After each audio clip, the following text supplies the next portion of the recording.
Yesterday, Donald Trump announced sweeping tariffs across the entire globe. Asia, South America, Narnia, Arendelle, Wakanda, Bachelor Nation. If you can imagine it, Trump slapped a tariff on it. And today, the reviews came in. Carnage on Wall Street. Markets falling, tumbling. Stocks plunging. Down, down, down. The Nasdaq's getting crushed. Small caps are getting crushed. This is a shock to the system. It is ugly out there. Worse than worst case scenario. Stocks are getting slashed and burned. $2.5 trillion vaporized. $2.5 trillion vaporized. Your kid's college fund disintegrated. Your 401k given the death penalty. Your pension waterboarded in Guantanamo. Those stocks your Nana gave you 20 years ago accidentally stepped on a landmine while vacationing in Vietnam. Economists say we could be on the verge of a recession, so things are looking scary right now. But don't worry. The only thing the president is better at than negotiating is speaking soothing words of comfort in times of need. We have heard from President Trump. He took to Truth Social, wrote this: "The operation is over. The patient lived and is healing. The prognosis is that the patient will be far stronger, bigger, better, and more resilient than ever before." Boy, I feel so much better now. Always reassuring when the surgeon comes out screaming at the top of his lungs, "The patient is fine! Everything is going great! Does anybody have a mop?" The thing is, the patient didn't need major surgery. We just needed a teeth cleaning. Keep it clean and shiny.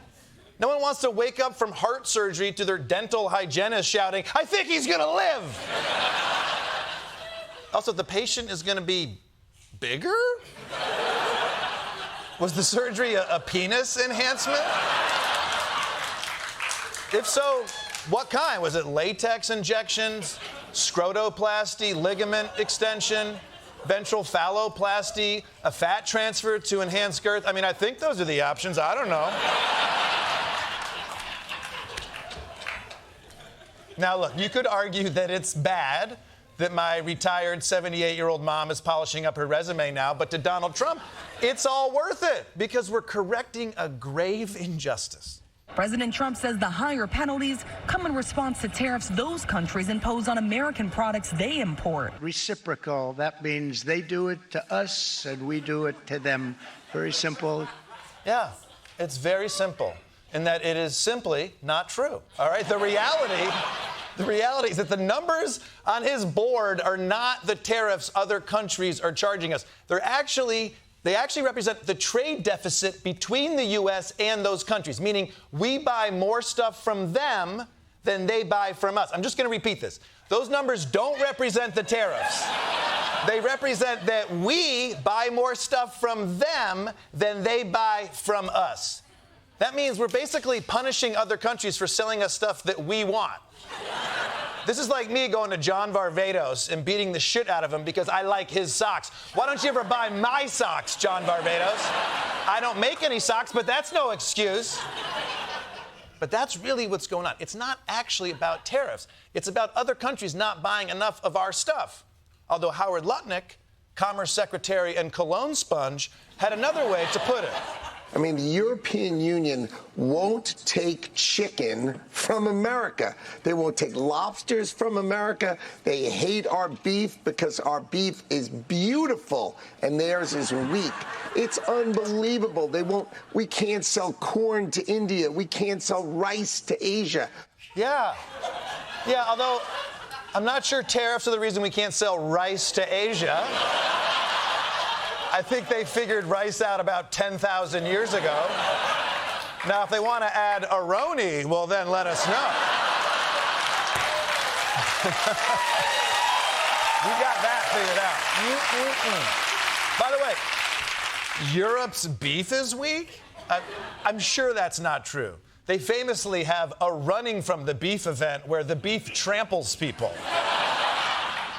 But you know what?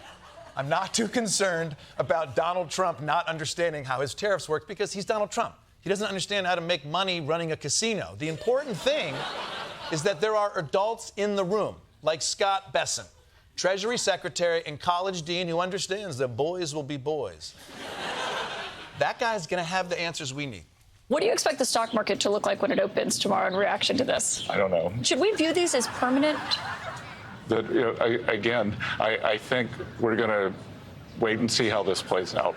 Do you plan on having negotiations before that date? I just don't know if there are going to be negotiations. Canada and Mexico notably missing on that chart. Why is that?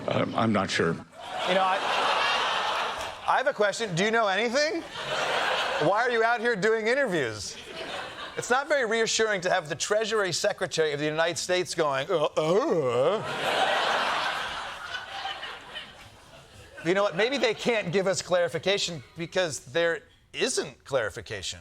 We just assume they have a good reason for imploding the economy because why else would you implode the economy? But then you uncover something like this and you realize, I'm not sure they even know what they're doing. Every country on the list faces at least 10% tariffs. Even small, remote places like the Heard and McDonald Islands. They are near Antarctica and covered in glaciers, home to many penguins, but no people. Yeah. We put a 10% tariff. We put a 10% tariff on an island that only has penguins?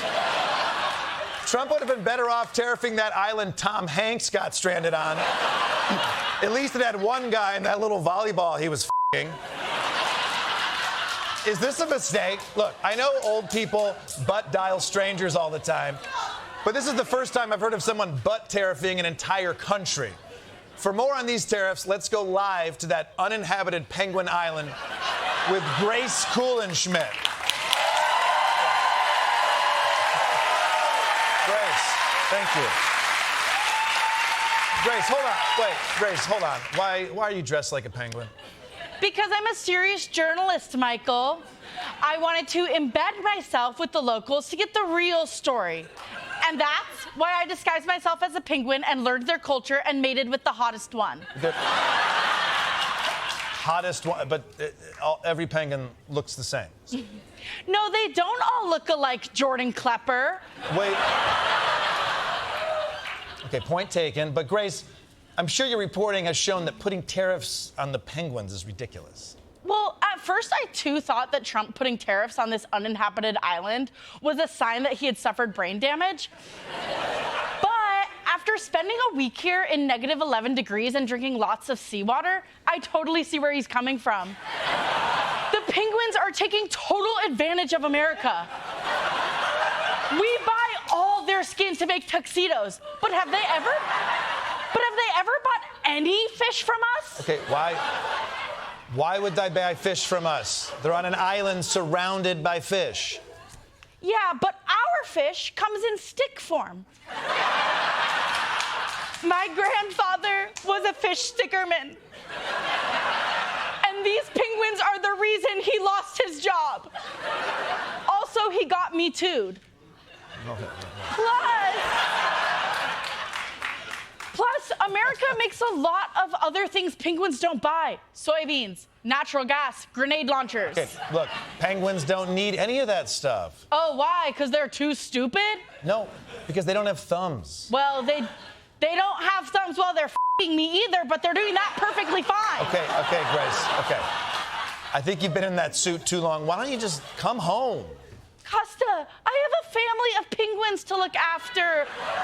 I'm a mother now, and oops, they just got eaten by a seal. I'll be home tomorrow. Well, Grace Kuhlenschmidt, everybody.